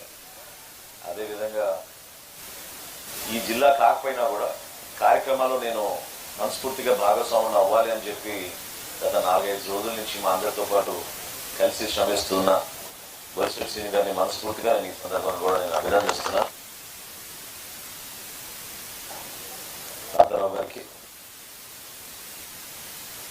అధ్యక్షుడు Kakinada urban development authority chairman Tummal Babu గారికి, మీ అందరి గురించి ఏ సమస్య ఉన్నా కూడా మీ తరఫున నిలబడి మాట్లాడే బుజ్జి గారికి ప్రత్యేకంగా ధన్యవాదాలు తెలుపుతున్నాను. ఒక కోరిక మాత్రం మిగిలిపోయింది, నాకు పూర్తి చేయలేకపోయాను. కాకినాడ నుంచి నర్సాపురం వరకు మత్స్యకార భరోసా యాత్ర అని ఒక పాదయాత్ర చేశాం. మొదటి విడతగా అది పూర్తయిన తర్వాత ఖచ్చితంగా నేను ఆ రోజు మాటిచ్చాను. బుజ్జిగారి ఆహ్వానం మేరకు పాయకరావుపేట నుంచి ప్రారంభించి భీమిలి వరకు పాదయాత్ర చేద్దామని చెప్పి ఆ రోజు సందీప్కి వాళ్ళందరికీ కూడా చెప్పడం జరిగింది. అదొక్కటి మిగిలిపోయింది. నిజంగా ఈ తీర ప్రాంతంలో మీకున్న సమస్యలు, ఇక్కడ మీరు కష్టపడుతున్న తీరు, ప్రభుత్వం నుంచి ఆ రోజు మనం ప్రతిపక్షంలో ఉన్నా కూడా పవన్ కళ్యాణ్ గారు ఆ విషయాలు గుర్తించి ఒక సందర్భంలో ఆయన కూడా అన్నారు, నేను కూడా వస్తాను ఈ పాదయాత్రగా. సో అదొక్కటి మిగిలిపోయింది. భవిష్యత్తులో తప్పకుండా మనం ఈరోజు ప్రభుత్వంలో ఉన్నాం కాబట్టి బుజ్జి గారికి ఆ బాధ్యత అప్పచెప్తున్నాడు. ఒక మంచి కార్యక్రమం ఏర్పాటు చేసి అందరం కూడా ఏ విధంగా ఈ ప్రాంతానికి మనం సహాయం అందించగలుగుతాం, మెరుగైన అభివృద్ధి కార్యక్రమాలు ఏ విధంగా చేయగలుగుతాం అని అది తప్పకుండా కార్యక్రమం చేయాలి.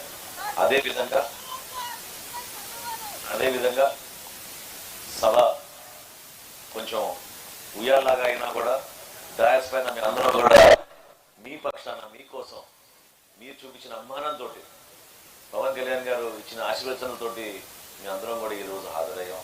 సో అనేక నియోజకవర్గాల నుంచి కష్టపడి జనసేన పార్టీ కోసం పనిచేసిన మన ఇన్ఛార్జీలందరికీ, పార్టీ నాయకులకు పేరు పేరున అందరికీ కూడా మనస్ఫూర్తిగా నేను ధన్యవాదాలు తెలుపుకుంటూ నమస్కారాలు తెలుపుకుంటున్నాను. జన సైనికులు లేదే మేము లేము ఇక్కడ, వీర మహిళలు లేదే మేము లేము ఇక్కడ. నిజంగా పాయకరావుపేట నియోజకవర్గంలో శాసనసభ్యుడు లేకపోయినా 14,355 సభ్యత్వాలు మనం చేసామంటే క్రియాశీలక సభ్యత్వం. ఏ విధంగా మీరందరూ కష్టపడ్డారో, ఎటువంటి నాయకత్వం ఉందో మీ అందరూ తెలుసు. స్థానికంగా కష్టపడిన శివదత్తను కూడా మనం గుర్తించాలి. ఎందుకంటే ఒక వాలంటీర్ వ్యవస్థ పార్టీలో మనం ఏర్పాటు చేసి ప్రొఫెషనల్గా ఎక్కడ ఏ సమావేశం జరిగినా కూడా, ఆ రోజు పోలీసులు ఉండేవాళ్ళు కాదు, మనకి 140 మంది వచ్చారని సంతకం పెట్టించుకోవాలి, ఎవరు కనపడేవాళ్ళు కాదు. కానీ ఆ రోజుల్లో పవన్ కళ్యాణ్ గారికి ఆ భద్రత, ఇటువంటి సభలు ఏర్పాటు చేసుకోవడం, కష్టకాలంలో అందరం కలిసి సమిష్టిగా పనిచేసిన రోజుల్లో మనతో పాటు నిలబడిన వ్యక్తి శివదత్. సో ఆయన కూడా మనస్ఫూర్తిగా సందర్భంగా నేను అభినందిస్తున్నాను. అదేవిధంగా కార్యక్రమాలు ఎప్పుడు కూడా మేము నిర్వహించేటప్పుడు ప్రతి ఆవిర్భావ దినోత్సవానికి ఏదో అడ్డంకులు సృష్టించేవాళ్ళు. ఇప్పటంలో ప్రారంభమైంది 5 రోజులు మమ్మల్ని సభ 3 రోజుల్లో ప్రారంభం వాళ్ళు అన్నప్పుడు చివరికి ధైర్యంగా ఒక 4 రైతులు వచ్చి వాళ్ళు నిలబడ్డారు. వాళ్ళని కూడా ఇబ్బంది పెట్టారు. రాత్రి శాసనసభ్యుడే వెళ్ళాడు, ఆర్డీఓ వెళ్ళాడు, డిఎస్పీ వెళ్ళారు. వెళ్ళి మీరు ఎట్టి పరిస్థితుల్లో మీరు ఇచ్చిన పర్మిషన్ మీరు తిప్పి వాపస్ తీసుకోండి, లేకపోతే మేము మిమ్మల్ని ఇబ్బంది పెడతామని చెప్పారు. నిజంగానే ఇబ్బంది పెట్టారు కూడా. చూశారు మీరు అందరు. ఇప్పటంలో ఏ విధంగా అంత చిన్న గ్రామంలో 120 అడుగుల రోడ్ వేయడం ఏంటండి, ఎక్కడ విన్నావా? బిల్డింగ్లు కూల్చేశారు. ఆ విధంగా కక్ష సాధింపులు ఆ రోజున మీ అందరూ చూశారు. ఇక్కడ కూడా నాకు బాగా గుర్తు, బుజ్జి గారు చాలా సందర్భాల్లో మన జన సైనికులు ఇక్కడ పెట్టిన ఇబ్బందులు, కేసులు, మత్స్యకార మన మిత్రులు వచ్చి ఎంతో ఆవేదనతో చెప్పేవాళ్ళు. బర్త్డే చేసినా కేసులు పెట్టారా? ఓకే. ఇవన్నీ నేను ఎందుకు గుర్తు చేస్తున్నానంటే, చాలా చక్కగా బొలిశెట్టి శ్రీని గారు నాకు చెప్పారు. పదవుల గురించి చేసిన ప్రయాణం కాదు ఇది. నేను ప్రతి మీటింగ్లో ఈ అంశం అంటున్నాను. ఎందుకంటే 2014లో పవన్ కళ్యాణ్ గారు జనసేన పార్టీ స్థాపించినప్పుడు ఆయన కోరుకుంది, ఆంధ్రప్రదేశ్ విడిపోయినప్పుడు మన ప్రజలకి మేలు జరగాలి. నాయకత్వం ఇట్లా వదిలేస్తే మన ప్రజల్ని ఏమైపోతారు? 2 రాష్ట్రాలుగా మనని విడగొట్టి తెలుగు జాతి మధ్యన చిచ్చు పెట్టి మనం కోల్పోతున్నాం అనే భావన అర్థం చేసుకునే విధంగా ప్రజలు నిలబడాలనే తపనతోటి ఆయన ఆ రోజు పార్టీ పెట్టారు. ఇబ్బంది పెట్టారు, అవమానాలకు గురి చేశారు. ఆ రోజుల్లో అంత సోషల్ మీడియా లేదు. ఇప్పుడైతే భయంకరంగా ఉంది సోషల్ మీడియా. గత 5 సంవత్సరాల్లో కేవలం మన పైన ప్రతిపక్షాల పార్టీల పైన వైఎస్ఆర్సీపీ పార్టీ 300 మందిని జీతాలు ఇచ్చి ప్రతిరోజు దుష్ప్రచారం చేసేవాళ్ళు. వ్యవస్థల్ని వాళ్ళ జేబు సంస్థలుగా మార్చుకున్నారు. ఊహించని విధంగా రాష్ట్రాన్ని చిన్న భిన్నం చేసి ఎక్కడ చూసినా కేసులు పెట్టి ఇంట్లోంచి బయటికి రావాలంటే ఇబ్బంది పడే పరిస్థితి తీసుకొచ్చారు. అసలు ఎక్కడైనా చూసామా ఒక ముఖ్యమంత్రి ఎంత ఉంటే పర్దాలు కట్టేవాళ్ళు రోడ్ల మీద? మనుషుల్ని కలవాలి. నువ్వు ఒక పాలకుడిగా నువ్వు చేసే కార్యక్రమాలను ధైర్యంగా చెప్పుకోవాలి. గుంతలు పూడ్చడానికి మనం ఆ రోజు గుడ్ మార్నింగ్ సీఎం సార్ అనే కార్యక్రమం చేస్తే ఎంతమందిని ఇబ్బంది పెట్టారు మన జన సైనికులు. ఆత్మహత్య చేసుకున్న కౌలు రైతుల కోసం 5 కోట్ల రూపాయల విరాళం ఇచ్చి మన జన సైనికులు రాష్ట్ర వ్యాప్తంగా, దేశవ్యాప్తంగా, ప్రపంచ వ్యాప్తంగా ఆ రోజు ఆ కార్యక్రమాన్ని బలపరిస్తే ప్రతి జిల్లాలో మనం పర్యటించి దాదాపు 1400 మందికి మనం ₹1,00,000 చొప్పున ఆర్థిక సాయం జనసేన పార్టీ నుంచి పవన్ కళ్యాణ్ గారి చేతుల మీదుగా మనం అందించాం. ఏ రాజకీయ పార్టీ చేసిన కార్యక్రమం చూద్దాం. ఎవరైనా నిలబడ్డారా?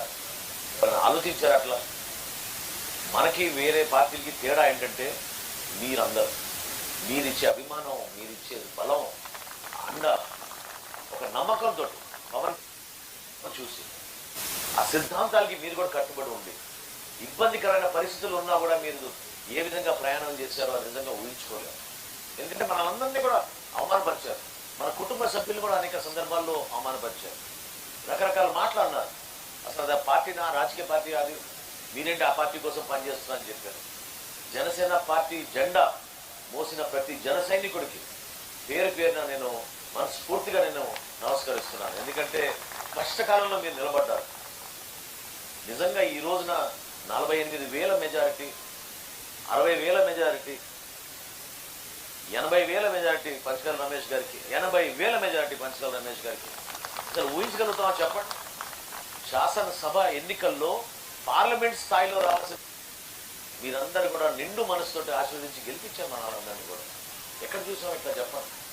ఎంత ఆవేదనతోటి, ఎంత మార్పుతోటి, సహనంతో మీరు 5 సంవత్సరాలు భరించారు. మనం ఈ రోజున ఒక బాధ్యత కలిగిన వ్యక్తులుగా మనం ముందుకెళ్ళాలి. పార్టీ మనది, ప్రభుత్వం కూడా మనది. ఈరోజు మీరు ఏదో మన ప్రతిపక్షంలో ఉన్నాను అనుకోబాకండి. ఈ మీటింగ్ అయిపోగానే, ఇందాక బుజ్జి గారు అన్నదానికి నేను సమర్థిస్తున్నాను. ఈ మీటింగ్ అయిపోగానే నేను బుజ్జి గారితో మరియు మా గౌరవ శాసనసభ్యులందరితోటి అనిత గారి ఇంటికి వెళ్ళి కాఫీ తాగి రాబోయే రోజుల్లో మన జన సైనికులకి చేయాల్సిన కార్యక్రమాల గురించి, అందించాల్సిన పదవుల గురించి తప్పకుండా నేను మాట్లాడతాను. ఆమె కూడా, అనిత గారు కూడా చాలా చక్కగా కష్టపడి పనిచేసే వ్యక్తి. మీ అందరి తరఫున ఇక్కడ ఎన్నుకోబడ్డ ప్రజాప్రతినిధిగా 100% జనసేన పార్టీకి ఇవ్వాల్సిన విలువ, మన నాయకులకు ఇవ్వాల్సిన విలువ ఎక్కడ పొరపాటు లేకుండా చూసుకునే వ్యక్తిత్వం. సో తప్పకుండా మేము చిన్న చిన్న సమస్యలు ఏమన్నా, కమ్యూనికేషన్ గ్యాప్స్ ఉన్నా కూడా అవి అధిగమించే విధంగా మనం చేద్దాం ఈ ప్రయత్నం. ఇబ్బంది లేదు. అదేవిధంగా నేను మీ అందరితో కూడా కోరుకునేది ఏంటంటే, జనసేన పార్టీ ప్రయాణం ఎప్పుడు కూడా పొత్తులో భాగంగా ఉన్నాం కాబట్టి మనం చాలా జాగ్రత్తగా వ్యవహరించాలి. ఎవరో మనని రెచ్చగొట్టారు, సోషల్ మీడియాలో ఒక పోస్ట్ పెట్టారు కాబట్టి మనం కూడా దానికి కౌంటర్ ఇవ్వాలి. పొత్తుకి నష్టం కలిగే వ్యవహరించడం అనేది దయచేసి మీరు అందరూ కూడా అర్థం చేసుకొని మానుకోవడం చాలా అవసరం. ఎందుకంటే రాష్ట్రం ఈ రోజున ఆర్థిక విధ్వంసం తోటి కూలిపోయి ఉన్నాం. మనం చాలా సమస్యలు ఉన్నాయి. ఒక క్యాబినెట్ మంత్రిగా నేను చెప్తున్నాను మీకు, వచ్చే నెల ఏ విధమైన కార్యక్రమాలు చేయాలని ఎంత ఇబ్బందిగా ఉందో మీకు నిజంగా మీకు పూర్తి అవగాహన లేకపోవచ్చు. ఇందాక శ్రీని గారు చెప్పారు, చివరికి ఆ ప్రభుత్వం ఎంత మోసం చేసిందంటే ధాన్యం కొని రైతుల దగ్గర నుంచి, కష్టపడిన రైతాంగం దగ్గర నుంచి వాళ్ళకి ఇవ్వాల్సిన డబ్బులు కూడా ఇవ్వకుండా వాళ్ళు పారిపోయారు. మన ప్రభుత్వం వచ్చిన తర్వాత గౌరవ ముఖ్యమంత్రిగా చంద్రబాబు నాయుడు గారు, మన నాయకుడు పవన్ కళ్యాణ్ గారు ఇది ఎట్టి పరిస్థితుల్లో ఇది మన ప్రయారిటీగా తీసుకోవాలని చెప్పారు. ఎందుకంటే గతంలో మనం తిరిగాం ఈ ప్రాంతంలో, తూర్పుగోదావరి జిల్లాలో మనం ధర్నాలు చేశాం, రైతుల పక్షాన్ని నిలబడ్డాం, మాట్లాడాం. కాబట్టి ఆ బాధ్యతని మనం విస్మరించలేం. మనం ప్రభుత్వం వచ్చిన నెల రోజుల్లోనే 1674 కోట్ల రూపాయలు రైతులందరూ కూడా మన రాష్ట్రంలో చెల్లించాం. ఆ ప్రభుత్వం చేసిన దుర్మార్గమైన మోసపూరితమైన వ్యవస్థని తీర్చిదిద్దడానికి మనం ప్రయత్నం చేశాం. ఈ రోజున ధాన్యం కొనుగోలు చేసిన వెంటనే చాలా మంది రైతులు మనస్ఫూర్తిగా ఆశీర్వదిస్తున్నారు మనని. ఉత్తరాంధ్రలో అయితే ఒక రైతు వచ్చి నన్ను గట్టిగా కౌగిలించుకుని 4 సంవత్సరాల తర్వాత మొట్టమొదటిసారి మా బిడ్డని మేము ఇంటికి తెచ్చుకున్నాం సంక్రాంతి పండగ అని చెప్పాడు. అంతకన్నా ఏం కావాలి చెప్పండి మనకి. 33,52,000 మెట్రిక్ టన్నులు కొన్నాం ఈ రోజుకి.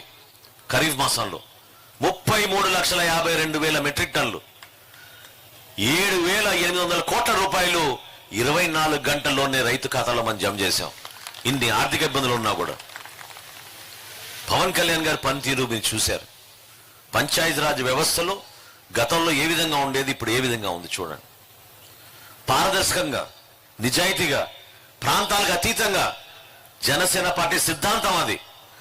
కులాలకి మతాలకు అతీతంగా, ప్రాంతాలకు అతీతంగా మనం పనిచేస్తాం అనేది మన సిద్ధాంతం. దానికి అనుగుణంగా ఒకే రోజు రాష్ట్రంలో 13,371 పంచాయతీల్లో గ్రామ సభలు నిర్వహించి ఈరోజు దాదాపు 4,000 కిలోమీటర్ల రోడ్లు, సిమెంట్ రోడ్లు అనేక ప్రాంతాల్లో ఆయన చేపట్టారు. ఎటువంటి కార్యక్రమాలు చేస్తున్నామో మీరు చూడండి, అర్థం చేసుకోండి. మనం ఈరోజు గర్వపడాల్సింది, తలెత్తుకుని మనం తిరిగేది ఏంటంటే జనసేన పార్టీలో ఎవరైనా సరే ఒక చిత్తశుద్ధితోటి, ఒక నమ్మకంతో ఇతరులకి భరోసా ఇచ్చే మనస్తత్వం మనది. ఏ రాజకీయ పార్టీ చేయని కార్యక్రమాలు మనం చేశాం. మన జన సైనికులు, మన వీర మహిళలు కోవిడ్ అప్పుడు ఏ విధంగా పనిచేశారో మీరు చూశారు. ఇంటింటికి వెళ్ళి అటువంటి వ్యాధులు కూడా అందరికీ కూడా కూరగాయలు పంపిణీ చేశారు, కొంతమందికి డబ్బులు పంపిణీ చేశారు. అద్భుతంగా కొంతమంది జన సైనికులు అయితే చనిపోయిన కోవిడ్ బాధితుల్ని వాళ్ళే స్వయంగా వెళ్ళి కార్యక్రమాలు పూర్తి చేశారు, కుటుంబ సభ్యులు లేకపోతే. ఎక్కడున్నారు చెప్పండి ఇటువంటి వ్యక్తులు? ఇప్పటంలో జరిగే సభకి ఈ విధంగానే 3-4 రోజుల ముందు కార్యక్రమాలు జరుపుకుంటూ ఉన్నప్పుడు నర్సరావుపేట నుంచి ఒక వ్యక్తి వచ్చి, ఈశ్వర్ అనే వ్యక్తి, పార్టీ కోసం నేను ఒక చిన్న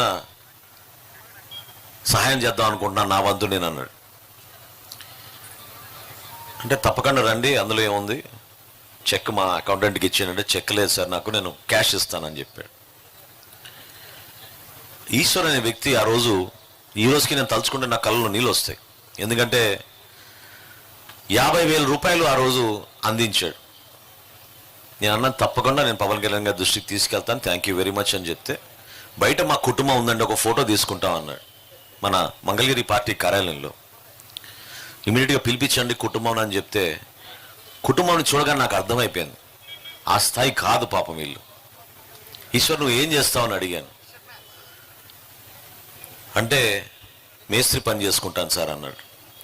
మరి నీకు 2 ఆడపిల్లలు ఉన్నారు, దయచేసి ఒకవేళ ఇక్కడ పవన్ కళ్యాణ్ గారు నిల్చుంటే ఎట్టి పరిస్థితుల్లో కూడా తీసుకునే వాళ్ళు కాదు, ఎందుకంటే ఆడపిల్లల చదువు కోసం, నీ భవిష్యత్తు కోసం, కుటుంబం కోసం దయచేసి ఈ డబ్బు తీసుకో నువ్వు అని చెప్తే తీసుకోలేదు అతను.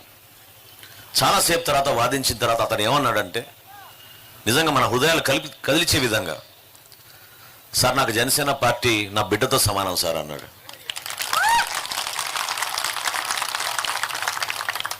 కోనసీమలో ఒక డ్రైవర్, టాక్సీ డ్రైవర్, ఉదయం నుంచి సాయంత్రం వరకు కారు తోలుకుంటూ సాయంత్రం పూట సభ్యత్వ నమోదు కార్యక్రమం చేసేవాడు ఒక వాలంటీర్గా.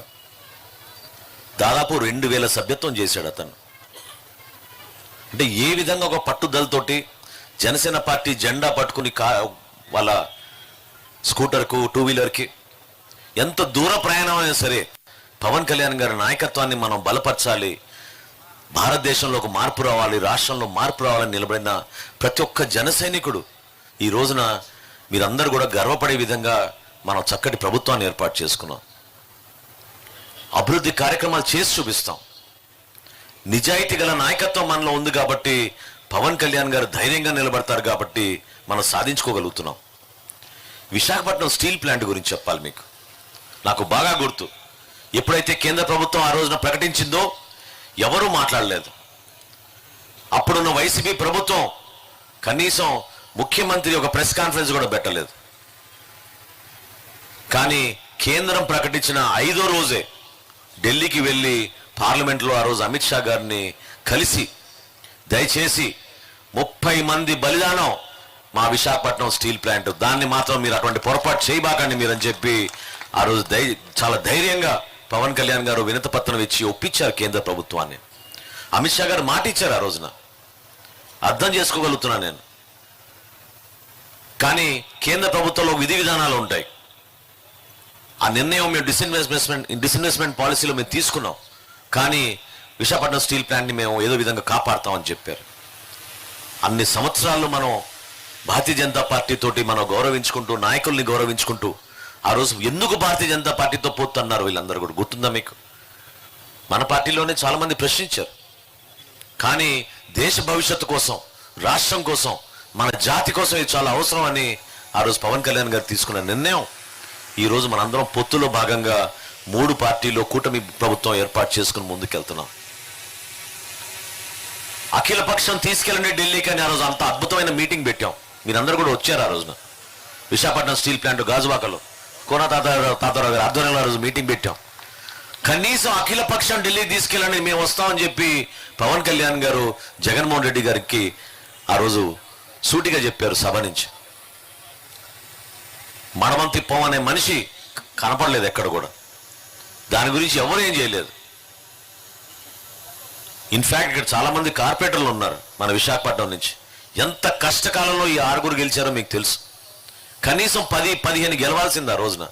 కానీ అప్పుడే ప్రకటించారు కాబట్టి విశాఖపట్నం స్టీల్ ప్లాంట్ విషయంలో చాలా మంది మన జన సైనికులు పాపం ఎవరైతే కష్టపడి పోటీ చేశారో వాళ్ళు 20 ఓట్లు 50 ఓట్లతో ఓడిపోయిన డివిజన్లు చాలా ఉన్నాయి. నిలబడ్డాం. మన రాజకీయ ప్రస్థానంలో గొప్పతనం ఏంటంటే మనం పారిపోలేదు. మీరందరూ కూడా ధైర్యంగా నిలబడ్డారు.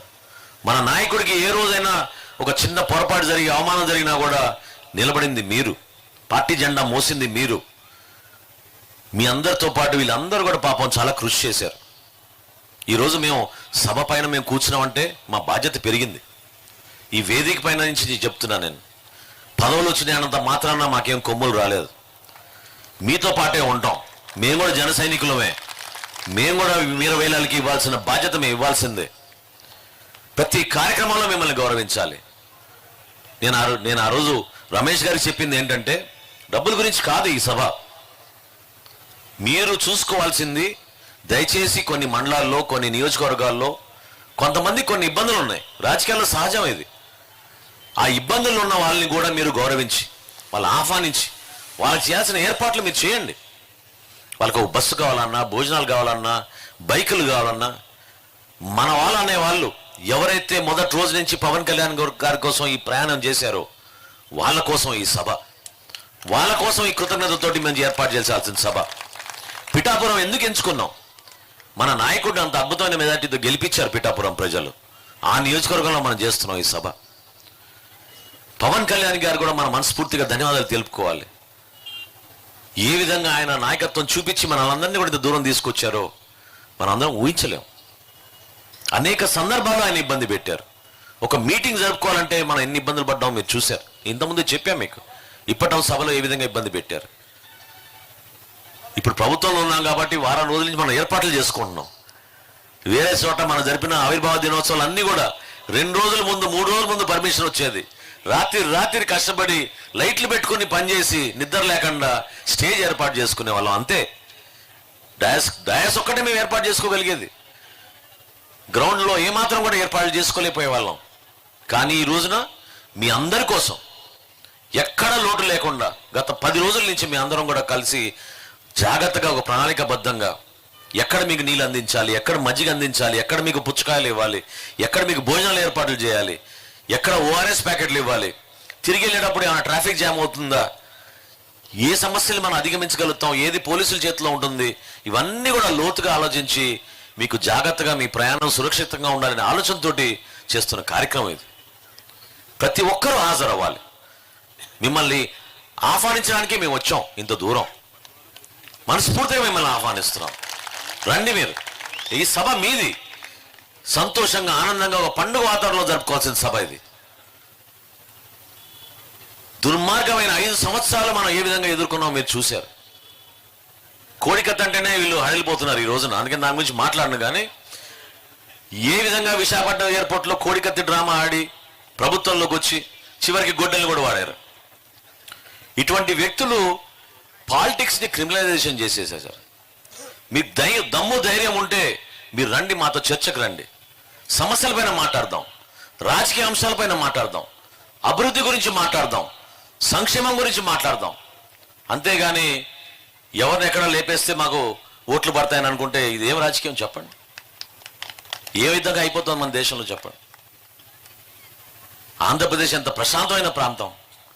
మన బిడ్డలకి మనం ఏ ఉద్యోగాలు ఇప్పించగలుగుతాం, మన ప్రాంతానికి మనం ఏ విధంగా పెట్టుబడులు తీసుకురాగలుగుతాం.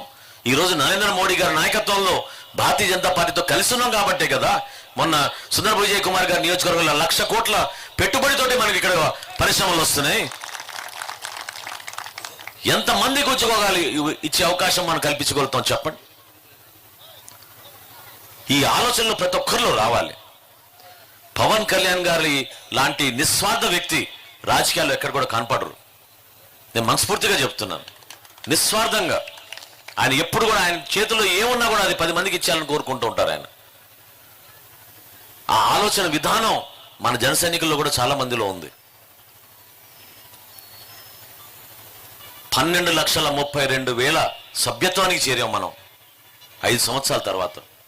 60,000తో ప్రారంభించాం. 500 రూపాయలు కట్టించుకుని పారదర్శకంగా ఫోన్లో ఒక యాప్ పెట్టుకుని ఎక్కడ కూడా దాంట్లో పొరపాటు లేకుండా మనం రాష్ట్ర వ్యాప్తంగా ఈ రోజున పాపం దురదృష్టమైన పరిస్థితుల్లో మన జన సైనికులు చనిపోతే వాళ్ళకి ఈ రోజు వరకు దాదాపు 240 కోట్ల రూపాయలు జనసేన పార్టీ నుంచి పవన్ కళ్యాణ్ గారి చేతుల మీదుగా మనం అందించగలిగాం మన జన సైనికులకి. ఒక్కొక్క ఇంటికి వెళ్తే ఆశ్చర్యం కలిగిస్తుంది.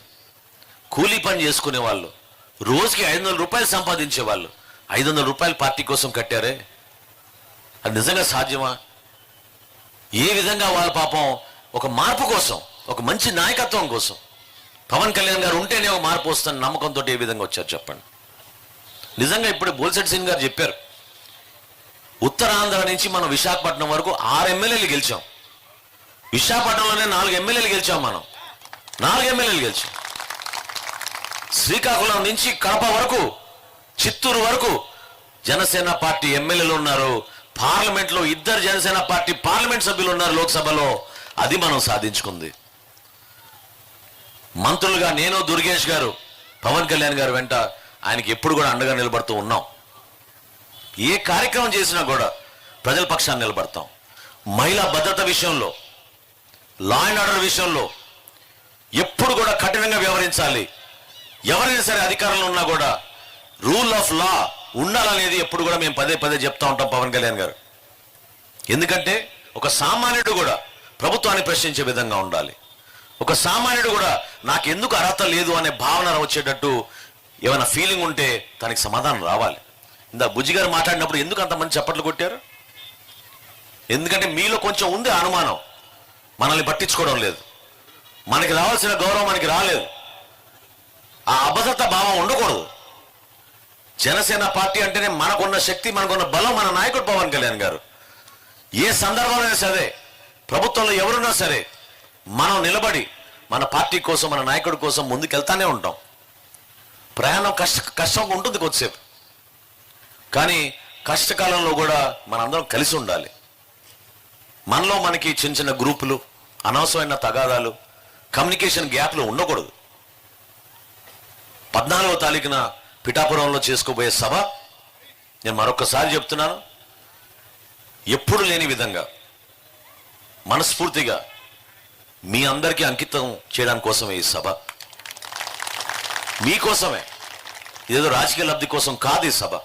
ప్రతి వీరమహిళని, ప్రతి జన సైనికుడిని, ప్రతి నాయకుడిని గౌరవించుకోవడానికి కోసం మాకు ఇదొక అవకాశం.